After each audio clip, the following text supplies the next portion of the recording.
I'll read to you a letter that my family received in 1944. Why must your race move into white sections? There are many districts in LA where colored people are welcome. Would it not be more conducive to their happiness to live amongst their own?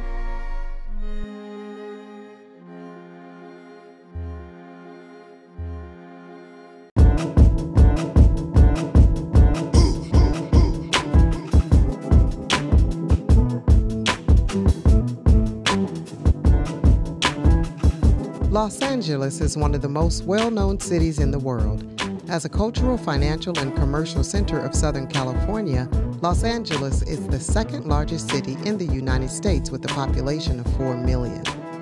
With its beautiful beaches, almost perfect weather, and unsurpassed entertainment industry, the city has long been considered the quintessential land of opportunity for those seeking fame, fortune, and even fresh starts. A hallmark of Los Angeles is its racial and ethnic diversity. The international diversity of the city is showcased in its neighborhoods: Little Tokyo in Chinatown near the city center, Little Ethiopia in the Mid-Wilshire district, Little Armenia in East Hollywood, and large Latin American communities in East LA, Southgate, and MacArthur Park. The historic area of Leimert Park near Crenshaw Boulevard reflects the richness of African American culture. This diversity is not surprising, considering that the founding settlers were of mixed-race people originating from the Mexican provinces of Sinaloa and Sonora. Felipe de Neve, the first Spanish governor of California, recruited 11 families from these Mexican provinces. Of the 44 pobladores, 26 were of African descent, 16 were Indian, and 2 were European. One of the reasons why you have a high number of Afro-Hispanics in that group is because Spain also had what they call the caste system. And that system, really based on your status, told you everything from what jobs you could have, what clothes you could wear, right down to the jewelry that you could wear. So these people looking for new opportunity were the most, how would you say, most likely to sign on to the expedition. Imagine that you've been the landed gentry, you're at the tip of the spear in your community. You know, your relatives have been the mayor, governor, things like that, and then overnight everything changes. The language changes, the laws change. You have an influx of people who despise you. Now, instead of, keep in mind there was no black consciousness movement for these people. So most of the landed gentry, the Californios, they leaned towards, and they modeled themselves after European nobility. The whole idea between 1850 and 1880 was to take the land away. I mean, look today. Very few of the original grantees of these huge land grants actually own their land today. One of the few exceptions is the Dominguez family, which Manuel Dominguez insisted that his daughter marry white men in order to keep the land intact. And for the most part, it worked. Gets under my skin when I hear people say, well, Pio Pico just mismanaged his money and gambled his fortune away. He was a millionaire by anybody's standard for that time, so he did live well. But he did not gamble all of his money away, or did he mismanage it to that degree? He was swindled. He was taken advantage of by a racially biased court system. During Spanish and Mexican rule, individuals of African and mulatto heritage held prominent government positions.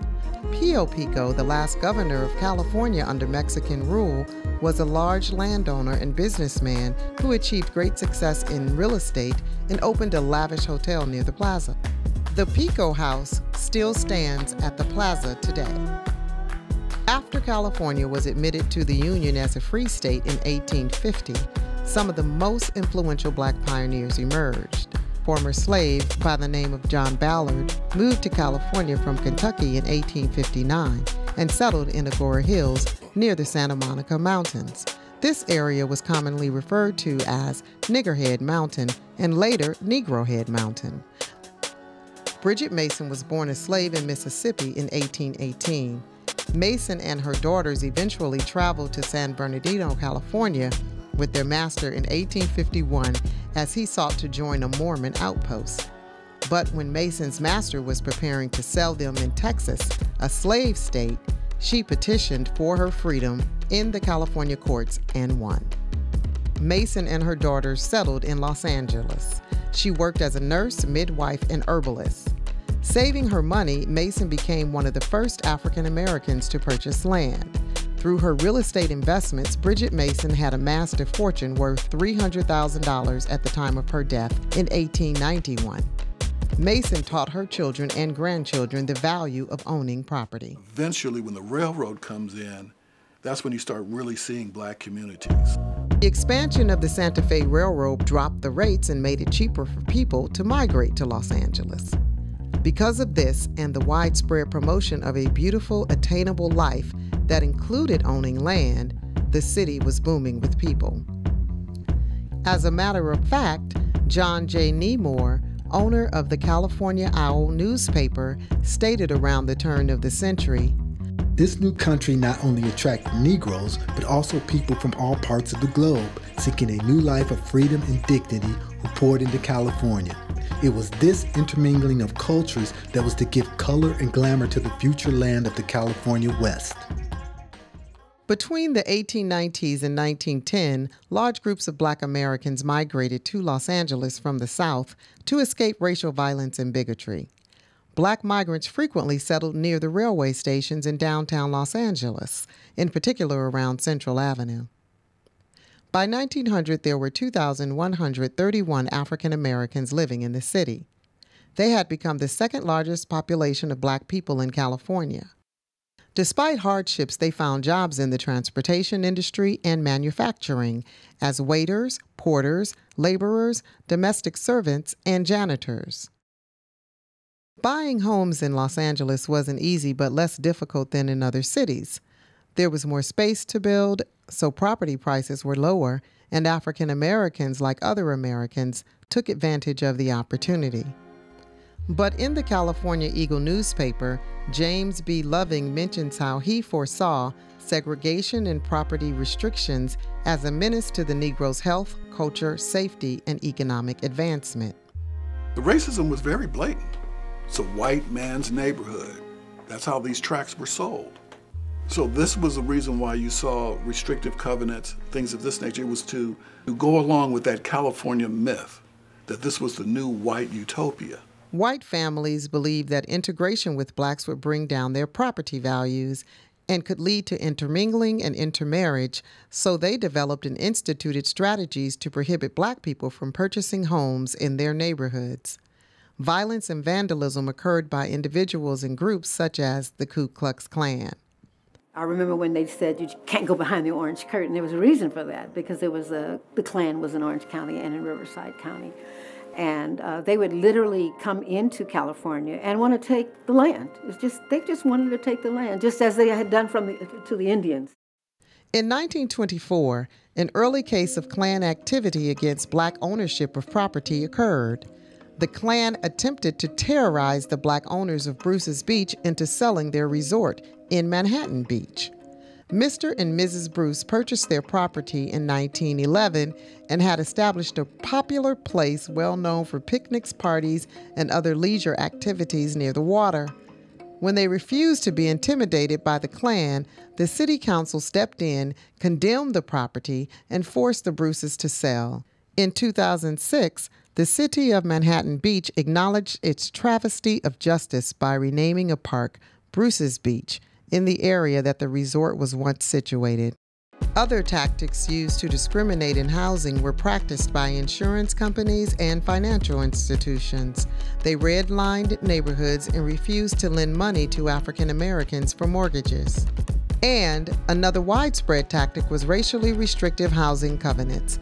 These were agreements between white homeowners and real estate companies to exclude non-Caucasians and other alien races from purchasing in certain neighborhoods. Thus, housing discrimination not only impacted African Americans, but also Jews, Mexicans, Chinese, Japanese, and immigrants from Eastern Europe. Many families from those groups settled on the east side of Los Angeles, alongside African Americans. As you had black people who were moving south on Central Avenue, they were not moving into new housing stock, okay? These houses were already older. So you couldn't get the money from a bank like like most people do today and refinance and fix up your home. If you didn't have the skills to do it yourself, your home fell into disrepair. So you had the makings of a slum-like situation because you couldn't get a hold of the capital even if you had equity in your home, they're not lending to you. Liberty Savings in the 20s, Broadway Federal in the 40s tried to take up that slack. That's what redlining was about. These excluded groups did not sit by and allow restrictive housing covenants to determine their future without fighting back.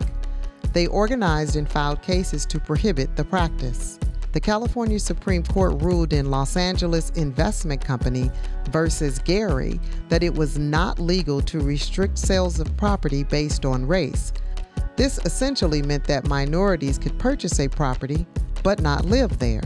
Then, in 1926, in Corrigan versus Buckley, the Supreme Court ruled that racially restrictive housing covenants could be enforced and refused to review cases challenging the decision for the next 20 years.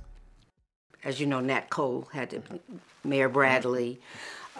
They would get people to buy properties in the name of whoever and then transfer over. Mm-hmm. And a lot of that was done in Leimert and in Baldwin Hills. So that was another way, not just striking down the covenants and restrictions, but coming in using a proxy person to purchase and then transfer that property over to an African American, or even in some cases, Hispanics or Latinos as well. During the 1930s, African Americans began to purchase homes in the West Adams district, an area of affluent white residents.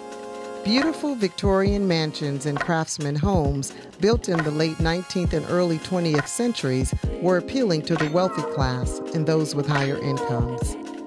Norman O. Houston, a founder of the Golden State Mutual Life Insurance Company, became the first African American to purchase a home in the Sugar Hill district of West Adams. Hattie McDaniel, the first African American recipient of an Academy Award, lived in the West Adams area as well.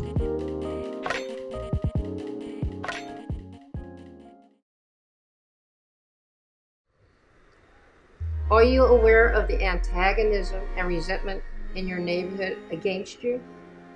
You might not feel so secure if you didn't have white tenants under you. This is just what causes racial prejudice and resentment and invites hatred and uprising.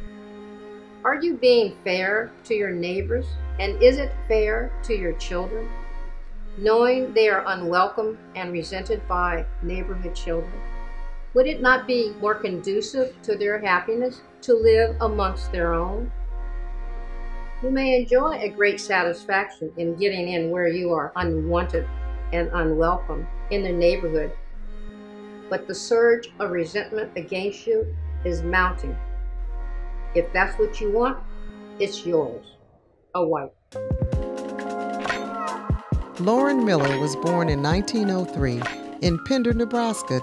Miller relocated to Los Angeles in the 1930s, where he was respected as a lawyer who represented more than 100 plaintiffs seeking to invalidate restrictive housing covenants.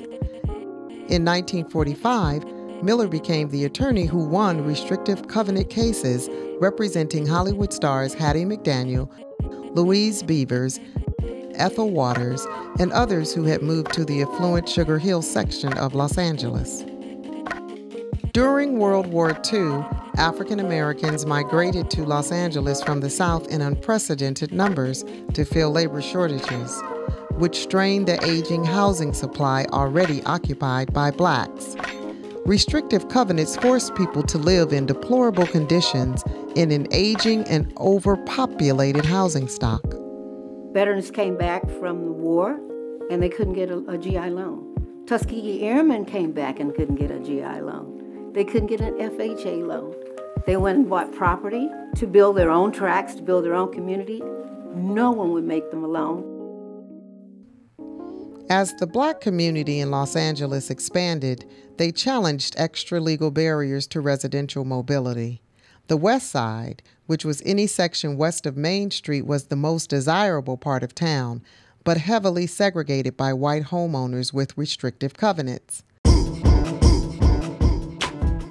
On May 3, 1948, the United States Supreme Court rendered its landmark decision in Shelley versus Kramer, holding that the racially restrictive covenants cannot be enforced by courts since this would constitute state action.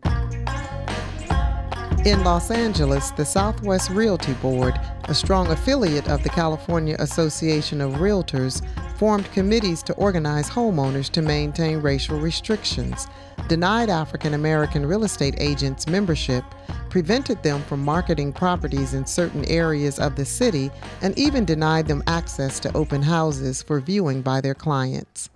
In response to these racist practices, African American real estate agents in Los Angeles formed the Consolidated Realty Board in 1949 as a state chapter of the California Association of Real Estate Brokers. The organizations were founded because African Americans were denied membership in the National Association of Realtors. I was going to join the real estate organizations, and that's when I went to Southwest Board, although they were in Beverly Hills at that time, to join. And that's when I was informed that I could not because I was a Negro at that time. And so they didn't allow Negroes to join the Realtor Board. That's when the fight started years later. Members in this new organization created the trade name of Realtists to differentiate their members from realtors. In 1963, the Rumford Act ended racial discriminatory housing, but the following year, white realtors launched Proposition 14 in their quest to legalize discrimination again.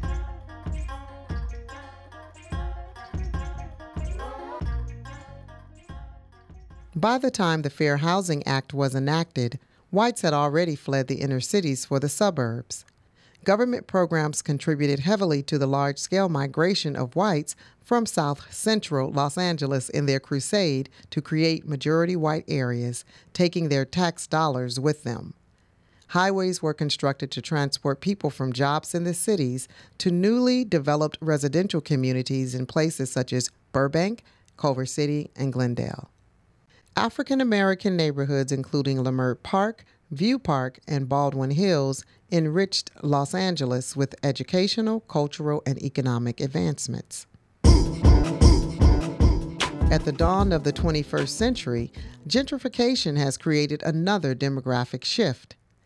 As a result of rising housing costs in the suburbs, traffic congestion, and extended commute times, a new generation of white suburbanites are returning to the inner city enclaves that their parents and grandparents deserted a few generations ago. African American neighborhoods abandoned earlier have become attractive alternatives for white home buyers. Gentrification also extends to other areas where minorities reside, such as Boyle Heights, East Los Angeles, and Echo Park, having an economic and social impact on the residents in those areas. After winning the war against racist discriminatory real estate practices, the Consolidated Realty Board and its affiliates face a new battle in the 21st century. Prompted by irresistible financial propositions, inner city residents have sold their homes and relocated beyond the suburbs.